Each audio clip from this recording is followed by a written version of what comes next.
Shalom, family. This is Judah the Hebrew. Christians are the most clever beast of the field. I'm coming to you today in an attempt to help clear up a lot of misinterpretations, mistranslated scriptures and verses, and hopefully to explain just how clever these Christian scholars truly are. This lesson is a little lengthy, but well worth it. The problem that I see in the midst of the Christians is the fact that the majority of them, even when they read their own book, the New Testament, they fail to acknowledge the context. They also fail to investigate the wordings, and that's critical. Today we are being attacked from all directions from our enemies, and their main objective is to convince us to leave the true Creator for a false narrative. So I want to point out a list, not a complete list, but a list that shows you the main scriptures or books that they use to confirm in their own minds that Jesus is who they say he is. The first one is Genesis chapter 3, verse 15. The second one is Isaiah chapter 7 and verse 14, and I'm going to use Isaiah chapter 53 with a few others to prove my point. And I am going to have to go in the New Testament in order to illustrate my point for the sake of real understanding. This does not mean that I agree with the New Testament. Like I said, it's purely for the illustration of proving the point that I'm setting out to make today, which is you've been lied to. The other one is Isaiah chapter 9 and verse 6. The other one is Isaiah chapter 53, which we're going to heavily lean on that one today. Daniel chapter 7 and verse 13. Psalms 22. Psalm 68 verse 18. Psalms 110 verse 1. Micah chapter 5 and verse 2. Hosea chapter 11 and verse 1. 2 Samuel chapter 7 verse 12 to 13. Exodus chapter 12 verse 21. And Numbers chapter 21 and verse 8. The Christians use these heavily, and they changed or mistranslated, and I truly believe that it was not an accident or coincidence. It was a deliberate attempt to deceive the people that were chosen by the true Creator. And I don't have to tell you how good of a job that they did, and you can testify to this by your encounters with Christians when you try to show them these errors.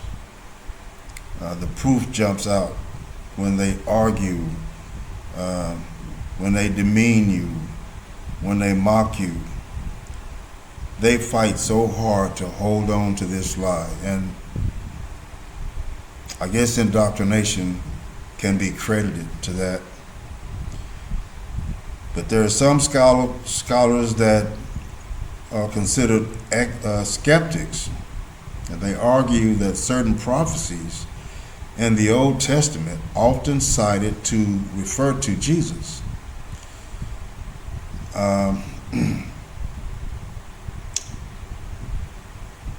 They claim that these prophecies were originally intended for Israel. Now, that's true. We all know that all prophecies, all scripture was intended for the chosen people, who would be those who are considered Israel. But they were specifically, under the Christian's mindset, targeted for Jesus. So I'm going to go through this step by step, and hopefully you will be able to see, and you're going to have to listen, and you're going to have to open your books if you have a New Testament, and I'm sure a lot of you do, and the so-called Old Testament. I'm going to need you to open these books up, and I'm going to ask you to take notes. And I want you to compare what I'm going to show you. I want you to compare them to the actual scriptures. Now, here's the thing that a lot of Christians, if not most, if not all, don't do. When I study, I don't just have the Torah. I also have the Blue Letter Bible, the Concordance, the Strong's, and the Lexicon. The reason for that is there are certain words, when the book was translated from whatever previous language it was written in originally into English, one of the biggest mistakes made in the translations was the misunderstanding of the wording. And that's where the Blue Letter Bible comes in very handy, along with the Concordance, Strong's, Lexicon. These things, and it's not the easiest thing to use. It takes time, it takes work to understand how to use the concordance. But if you dedicate yourself to understanding how to use it and stick with it, I promise you, it will open your eyes to a lot of mistranslations. So again, the title, Christians are the most clever beast of the field. Isaiah chapter 53, a Hebrew perspective. Was the prophet Isaiah, in fact, referring to Jesus in chapter 53? And did all Hebrews before the Middle Ages recognize this chapter as messianic? Now, I hope to help in interpreting chapter 53 of Isaiah, which has become a cornerstone of Christian evangelism to the Hebrews. Our Hebrew sages teach that whosoever saves a single Hebrew soul is considered as if he had saved an entire world. So how precious is the Hebrew soul? Though this study, which follows, is a little long, I have prepared it in the belief that as a Hebrew soul, you are worthy of any method which may be required. I hope that you too will value your soul highly enough to prayerfully consider that which will follow. Now, Yah's truth is not always easy to discern, but we are possessors of a divine promise. You will find him if you search after him with all your heart and all your soul. Deuteronomy chapter 4, verse 29. As faithful Hebrews have attested for over 3,500 years, it's worth the effort. And now, let's dive into the search. I will begin with preliminary issues. And please remember, take notes, jot down the scriptures, open up the New Testament and the Torah, and let's get into it. Before engaging in an examination of Isaiah chapter 53 itself, some preliminary issues must be considered. First is the issue of circular reasoning. Even if we interpret the chapter as the Christians do, forgetting for a minute the mistranslations and the distortions of the context, which will be noted below, the most that could be said is this: Isaiah 53 is about someone who dies for the sins of others. People have claimed to have seen Jesus die. But did anyone see him die as an atonement for the sins of others? Of course not. No. This is simply the meaning which the New Testament gives to his death. Only if you already accept the New Testament teaching that his death had a non-visible spiritual significance can you then go back to Isaiah and say, see, the prophet predicted what I already believed. Isaiah chapter 53 then is in reality no proof at all, but rather a contrived, created narrative, confirmation for someone who has already chosen Christianity. Second, and consistent with all Hebrew teaching at the time, Jesus' own disciples didn't view Isaiah 53 as a messianic prophecy.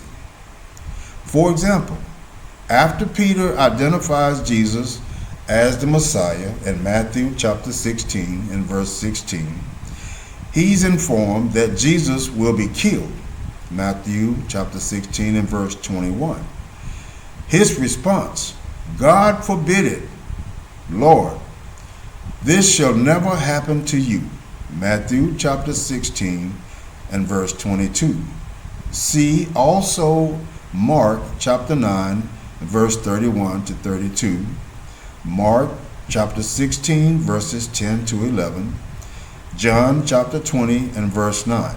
Even Jesus didn't see Isaiah 53 as crucial to his messianic claims. Why else did he call the Jew children of the devil? Why else would he call the Jews children of the devil, or not, for not believing in him before the alleged resurrection? John chapter 8 verses 39 to 47. And why did he later request, Yah, remove this cup from me? Mark chapter 14 verse 36. Didn't he know that a removal of the cup would violate the Gentile understanding of Isaiah 53?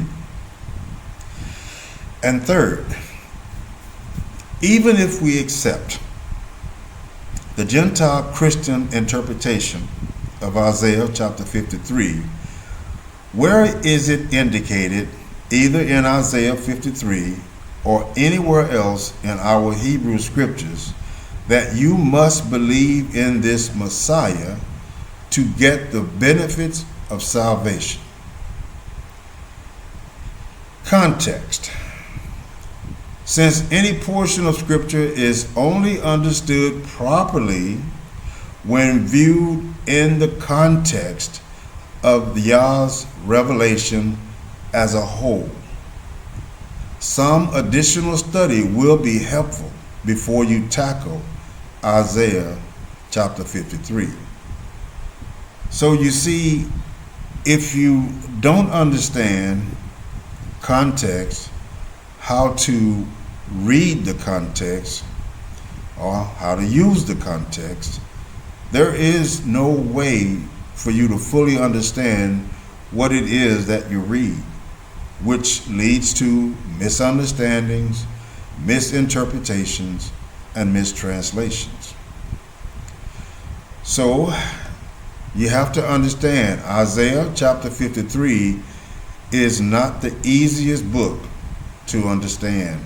So it is vital that you use context with this particular book as well as all the others. So look at the setting in which Isaiah 53 occurs. Early on in Isaiah, Yah had predicted exile and calamity for the Hebrew people. Chapter 53, however, occurs in the midst of Isaiah's messages of consolation, which tells of the restoration of Israel to a position of prominence and a vindication of their status as Yah's chosen people. In chapter 52, for example, Israel is described as oppressed without cause. That would be verse 4. And taken away in verse 5. Yet Yah promises a brighter future ahead, one in which Israel will again prosper and be redeemed in the sight of all the nations. Verses 1 to 3, verses 8 to 12. Now, chapter 54 further elaborates upon the redemption which awaits the nation of Israel, following immediately after chapter 53's promise of a reward for Yah's servant. Y'all going to remember this word, servant. In return for all of its suffering. Who's suffering? The servant. And hopefully you're going to realize who that servant is, because according to Christians, the suffering servant was Jesus. But you're going to see the suffering servant was the children of Israel. So in Isaiah chapter 53, verses 10 to 12, and chapter 54 describes an unequivocally joyous fate for the Hebrew people, speaking clearly of the Hebrew people and their exalted status, even according to all Christians' commentaries. Chapter 54 ends as follows. This is the heritage of the servants of Yah, and their vindication is from me, declares the Creator. Isaiah 53. In the original Hebrew text, there are no chapter divisions, at least there weren't. And Hebrew and Christian alike agree that chapter 53 is actually a continuation of the prophecy which begins at Isaiah chapter 52, verse 13. According to my analysis, it must begin at that verse to get a good understanding. Now here's 52 and 13. Behold, my servant will prosper.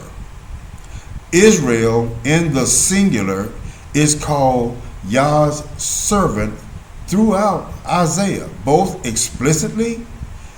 You can reference that in Isaiah chapter 41, verses 8 to 9, Isaiah chapter 44, verses 1 to 2, Isaiah chapter 45, verse 4, Isaiah chapter 48, verse 20, Isaiah chapter 49, verse 3, and implicitly Isaiah chapter 42, verse 19 to 20, Isaiah chapter 43 and verse 10. The Messiah is not. Did you understand that? So I'm going to go back over 52 and 13. I need you to understand. Behold, my servant will prosper. And it's Israel that's being used in the singular that was called Yah's servant all the way through Isaiah. Excuse me, there's some kind of... Y'all give me a second here. My printer software is being updated. So hopefully this will only take a second. I don't know if y'all can see this on the screen or not, but I can't stop this at this point, so I'm gonna have to pause. Okay. So, okay.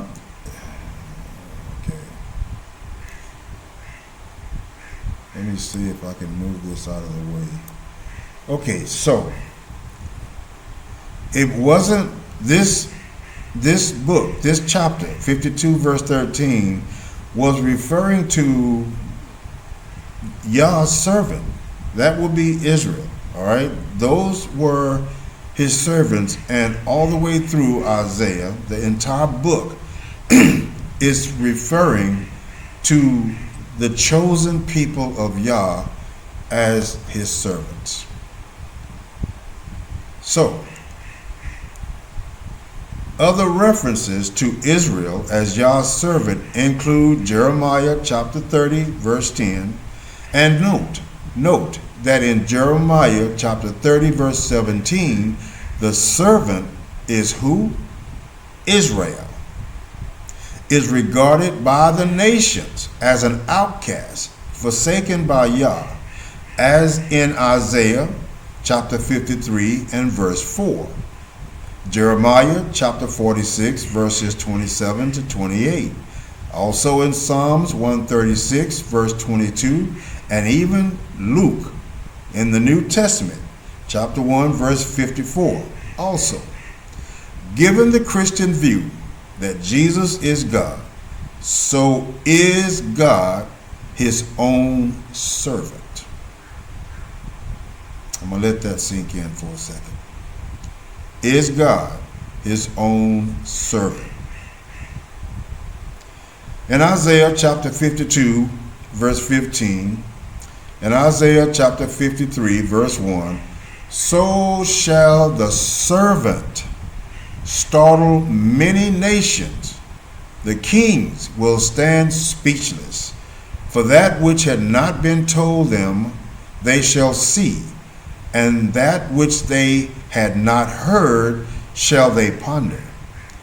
Who would believe what we have heard?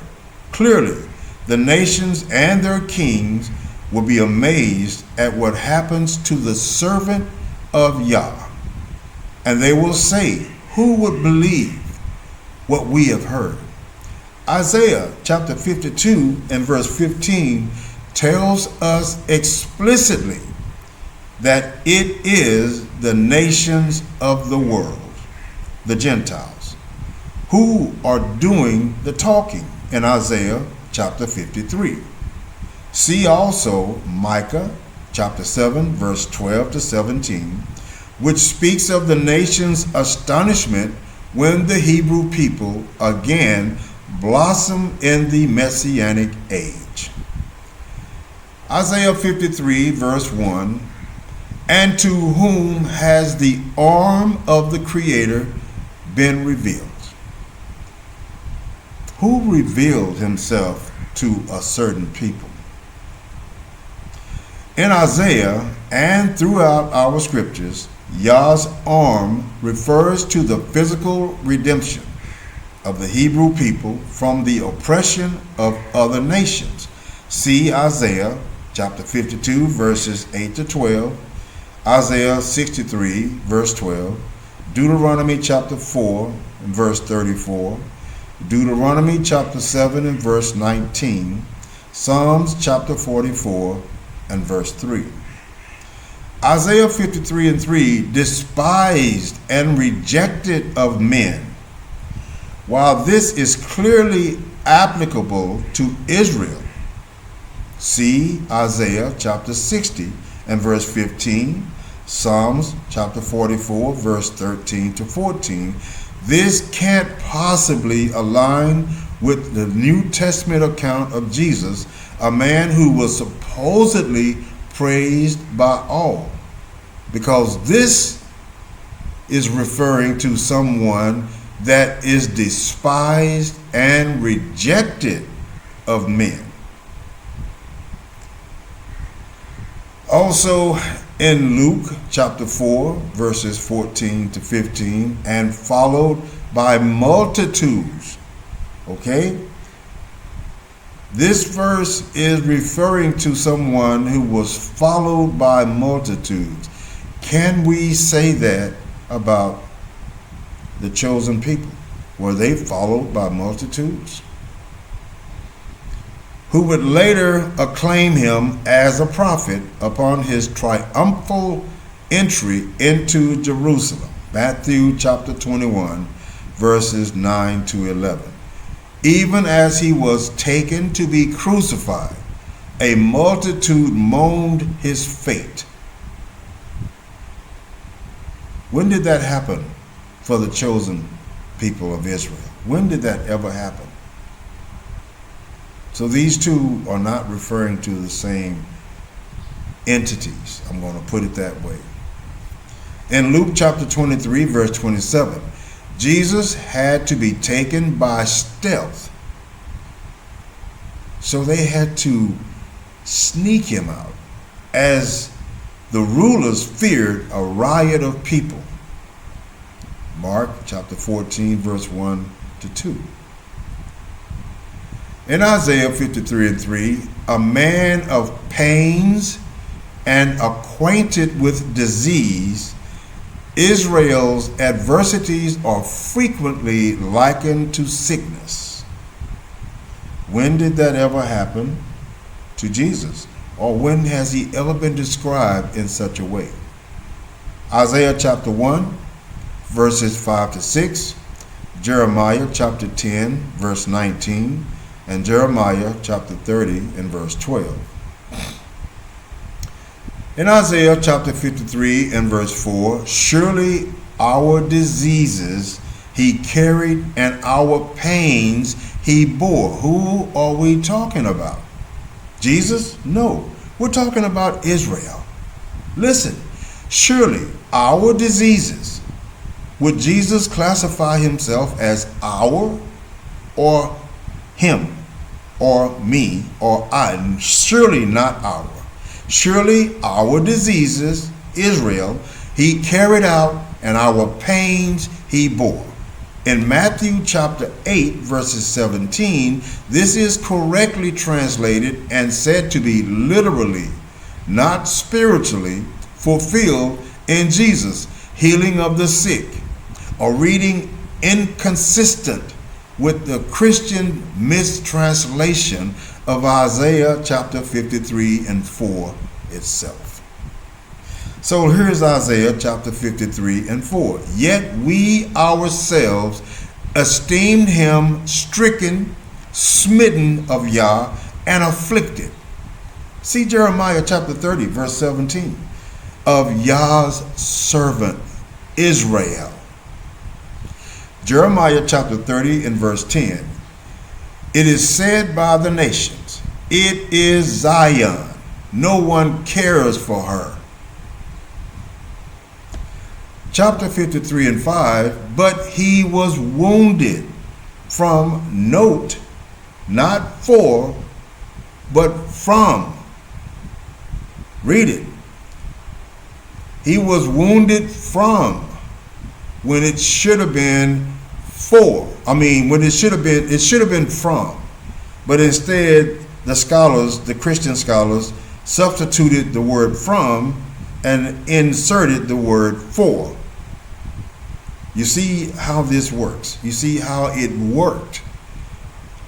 But what it should have read was, he was wounded from our transgressions. He was crushed from, not for, our iniquities. Whereas the nations had taught the servant Israel was undergoing divine retribution for its sins. Isaiah chapter 53 and 4. They now realize that the servant's suffering stemmed from their actions and sinfulness. When did Jesus sin? He was blameless, remember? So this cannot possibly be talking about Jesus. It is talking about Israel. This theme is further developed throughout the Hebrew scriptures. See Jeremiah chapter 50 and verse 7, Jeremiah chapter 10 verse 25. Also note that the Messiah shall not fail nor be crushed till he has set the right in the earth. Isaiah chapter 42 and verse 4. You need me to read that again? Also note that the Messiah shall not fail nor be crushed till he has set the right in the earth. Isaiah 53 and 7. He was oppressed and he was afflicted, yet he did not open his mouth. Like a lamb that is led to slaughter, and like a sheep that is silent before its shears, so he did not open his mouth. Note that in the prior chapter, Isaiah 52, Israel is said to have been oppressed and taken away without cause. Isaiah 52 verses 4 to 5, a similar theme is developed in Psalms 44, where King David speaks of Israel's faithfulness even in the face of Gentile oppression. Isaiah 44 verse 17 to 18, and describes Israel as sheep to be slaughtered. So I ask you again, who are we talking about? Are we talking about Jesus, or are we talking about Israel? David proved it, along with the other scriptures that we've been over. So let me read that one more time. In Psalms 44, it is shown wherein King David speaks of who? Israel's faithfulness,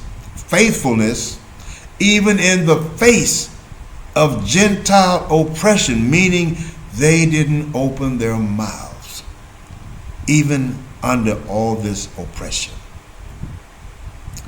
In Isaiah 44 and 17, verses 17 to 18, and describes Israel, this is David describing Israel, not Jesus, as sheep to be slaughtered in the midst of the unfaithful Gentile nations. Isaiah chapter 44 verses 22 and verse 11. That's backwards. Regarding the claim that Jesus did not open his mouth, now listen carefully, y'all. Regarding the claim that Jesus did not open his mouth when faced with oppression and affliction.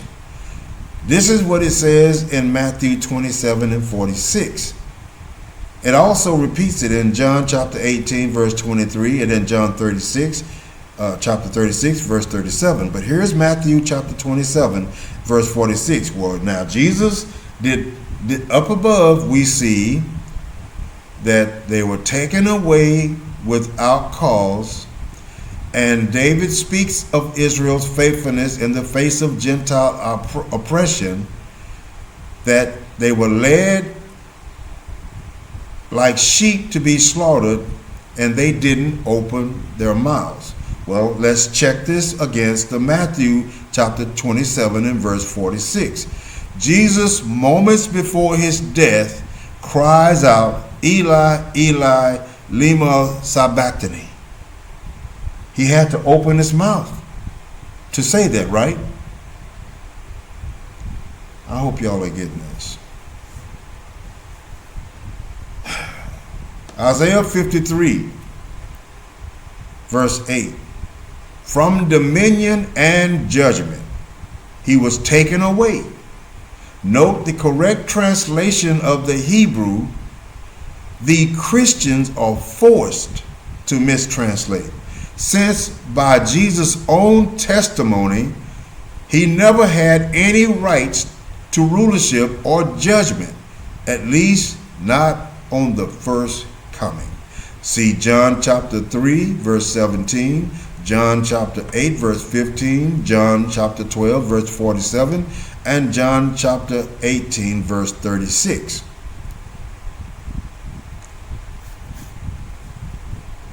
I'm tempted to show you these verses so I can know for sure you getting my point. So I don't want to make this video any longer than it needs to be. I trust that most of you, if not all of you, know how to study. You know how to gather the context. So in Isaiah chapter 53, verse 8, he was cut off out of the land of the living. Isaiah 53 and 9, his grave was assigned with wicked men.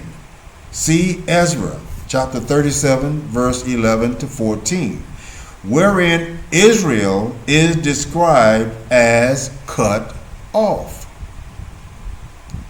And Yah promises to open its graves and bring Israel back into its own land.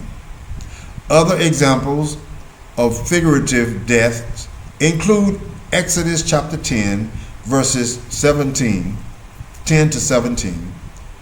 Exodus chapter 10, verse 17. 2 Samuel chapter 9, verse 8. 2 Samuel chapter 16 and verse 9. So in Isaiah 53 and 8, from my people's sin. Did you hear that? From my people's sin, there was injury to them, not him.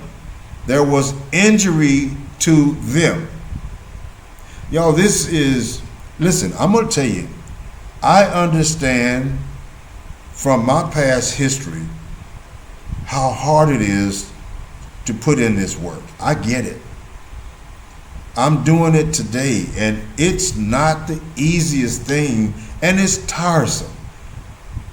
So when I look back on my previous Christianity days, I can understand why when I went to the church, I preferred to let the preacher tell me instead of let me read this for myself. That was my biggest mistake, and this mistake is repeated today throughout the whole entire Christian movement. They don't read. Whatever that preacher tells them, that's what it is. So, Isaiah 53, verse 8, from my people's sins, there was injury to them. Now, here the prophet makes it absolutely clear to anyone familiar with biblical Hebrew that the oppressed servant is a collective servant, not a single individual. That rules Jesus out. The Hebrew word lemo, when used in our scripture, always means to them, never to him, and may be found, for example, in Psalms 99, verse 7.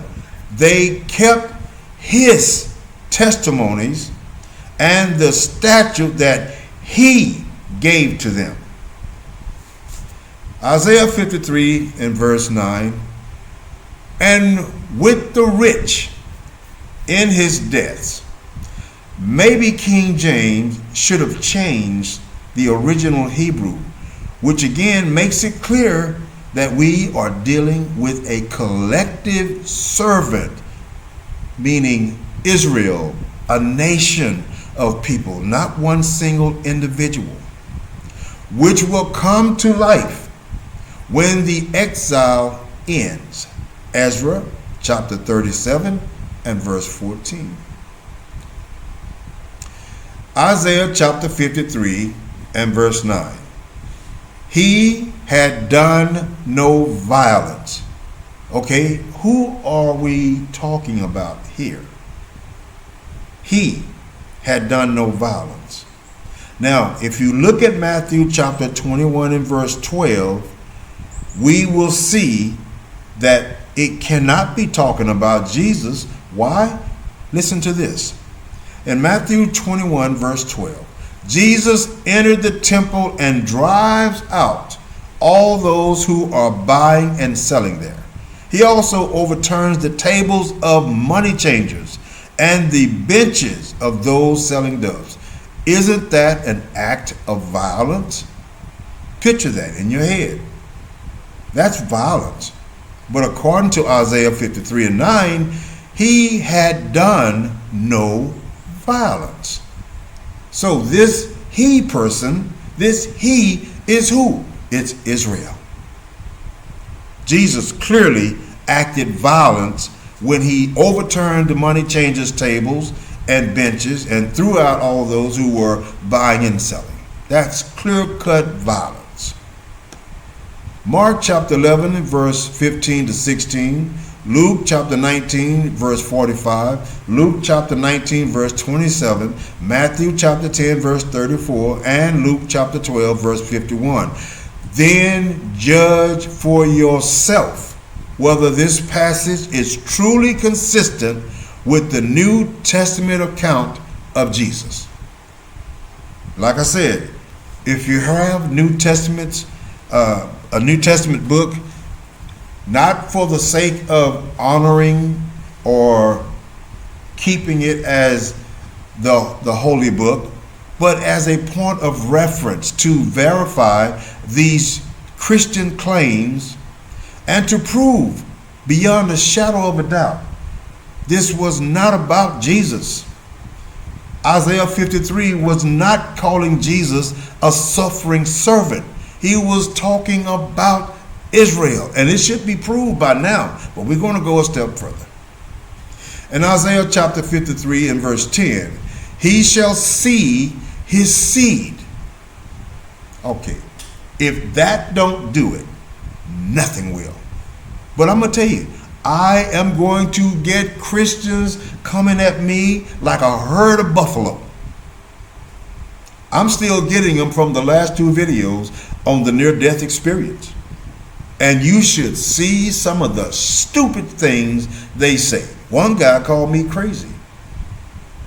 Anyway, in Isaiah chapter 53 verse 10, he, singular, but that doesn't mean one individual. Remember, we talked about how the collective, we're talking about Israel, who is being described collectively as he, but is talking about Israel. Jesus had no seed. He shall see his seed. The Hebrew word for seed used in this verse always refers to physical descendants in our Hebrew scriptures. See Genesis chapter 12 and verse 7, Genesis chapter 15 verse 13, and Genesis chapter 46 verse 6, Exodus chapter 28 verse 43. A different word generally translated as sons is used to refer to spiritual descendants, but that's not the case here. Deuteronomy chapter 14 and verse 1. In Isaiah chapter 53 and verse 10, here we go again. He, Israel, the nation, will prolong his days. Not only did Jesus die young, but how could the days be prolonged for someone who is alleged to be God. He prolonged his days. That is talking about the nation of Israel. It couldn't be talking about Jesus. How did he prolong his days? He 33 years on the scene? That's not prolonging. Israel, we're still here. Our days have been prolonged. So how could the days be prolonged of someone who is alleged to be God? Isaiah chapter 53 and verse 11. With his knowledge, the righteous one, my servant, will cause many to be just. Now, note again the correct translation. The servant will cause many to be just. He will not justify the many. The Hebrew mission is to serve as a light to the nations. So again, who are we talking about? The Hebrew mission is to serve as a light to the nations. Let's go back and look at this. With his knowledge, the righteous one, my servant Israel, will cause many to be just, that light unto the nation. The Hebrew mission is to serve as a light to the nations, which will ultimately lead the world to a knowledge of the one true Creator. It's going to happen. It won't be Jesus. It will be us. That was the original intent. It didn't change. We screwed up. We got out of line. But this was the original intention, to be a light unto the nations.